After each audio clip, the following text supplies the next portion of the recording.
Did you call for assistance?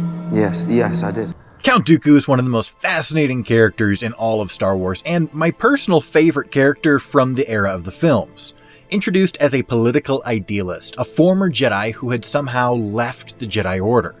Despite being mentioned in the first 10 minutes of Attack of the Clones, it was an interesting choice to leave him totally absent for the first half of the film, not introducing him fully until Obi-Wan Kenobi arrived on Geonosis. One of the things that I loved about Dooku was how much of his presence came from his reputation, a reputation that was heavily hinted at but never fully explained. It's clear from what is said that Dooku was, and continued to be, respected among the other Jedi, even being defended by Mace Windu and Ki-Adi-Mundi when he was accused of an assassination plot to kill Padme Amidala. You know, milady, Count Dooku was once a Jedi. He couldn't assassinate anyone. It's not in his character. But there was always meant to be more to Dooku's backstory, so today I wanted to talk about my favorite deleted scene from all of Star Wars. But before that, I do have a sponsor to thank, and I hope you guys enjoy it because I had a lot of fun working on this one. Today's video is brought to you by Manscaped. They were kind enough to send me their lawnmower, which is their leading product, and I have a decent lawn, so this is like the perfect size to mow it with. My wife tells me that she prefers when I mow the lawn. She likes some grass, but not so much that it's uncomfortable to go outside barefoot.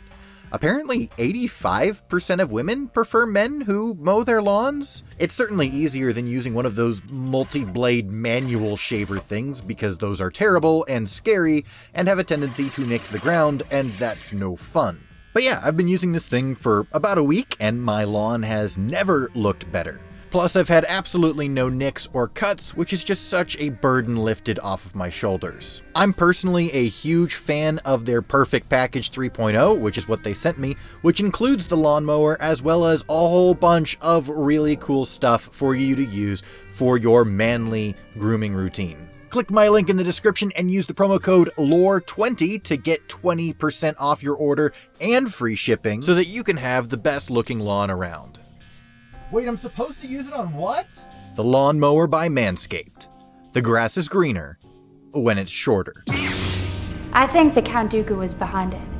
He is a political idealist, not a murderer. So first off, I wanted to show you guys this deleted scene in its entirety, and then we can talk about the clip together. Did you call for assistance? Yes, I did.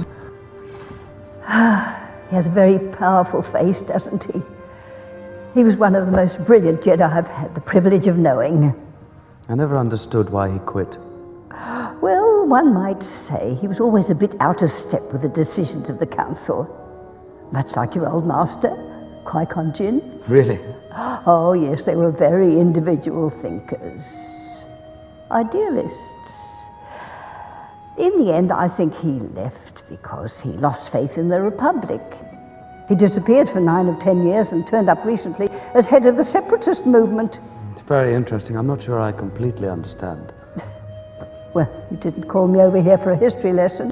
Are you having a problem, Master Kenobi? So as I've mentioned, this scene is one of my favorites. I've used quotes from it in various other videos, and I've always gotten people asking what scene this is from. Well, it is from this deleted scene.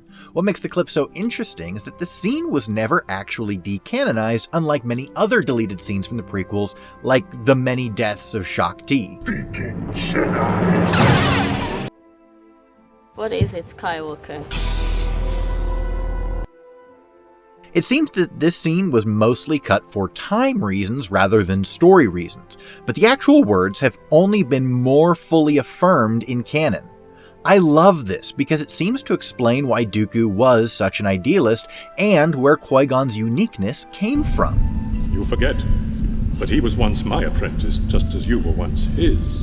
I also love how it shows Obi-Wan reflecting fondly on Qui-Gon. It really demonstrates the positive relationship of the Jedi lineage. I mean, this is his Jedi granddad, so to speak, and it really adds a lot of weight to the latter portion of the movie when Obi-Wan actually meets Dooku. Another interesting thing this scene does is it really zeroes in on this bronze bust of Count Dooku. The bronze busts are said to be the Lost 20, the 20 Jedi Masters who walked away from the Jedi Order. It's really interesting that over the thousands of years that the Jedi have been around, only 20 Masters have actually walked away, Dooku being the most recent and the last of the Lost 20 to walk away before the fall of the Jedi Order.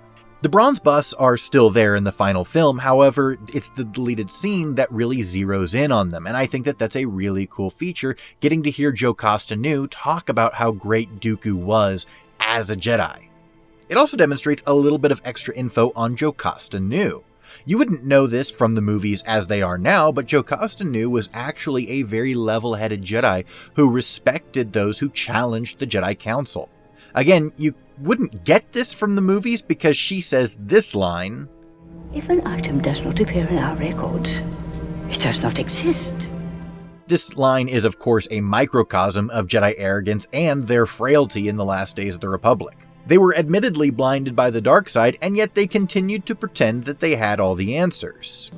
If informed the Senate is, multiply, our adversaries will. But in reality, Jocasta Nu had great respect for Dooku. As we've mentioned in previous videos, Dooku's best friend Sifo Dyas began receiving visions of the Sith returning to destroy the Jedi, and he believed that this was coming soon. After the Council refused to listen to Sifo Dyas, another Jedi by the name of Eno Cordova began receiving similar visions of the same nature.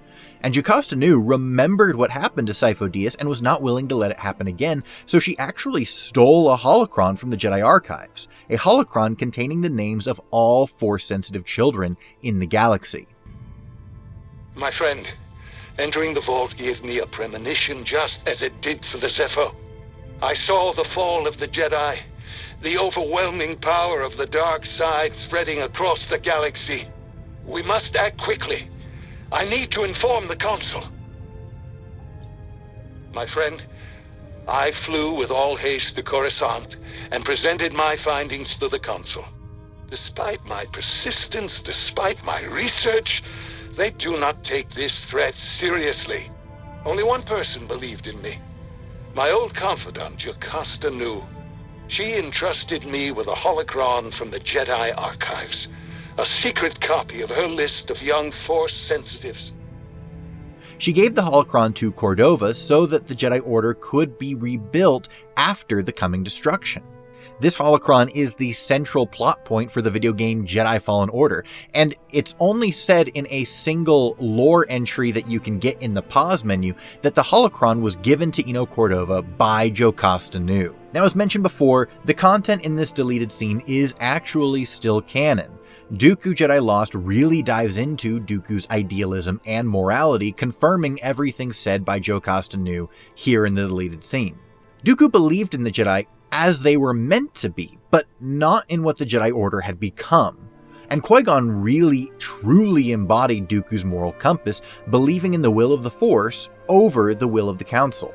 Dooku and Qui-Gon were, in my humble opinion, the greatest and most grounded Jedi in the final days of the Republic.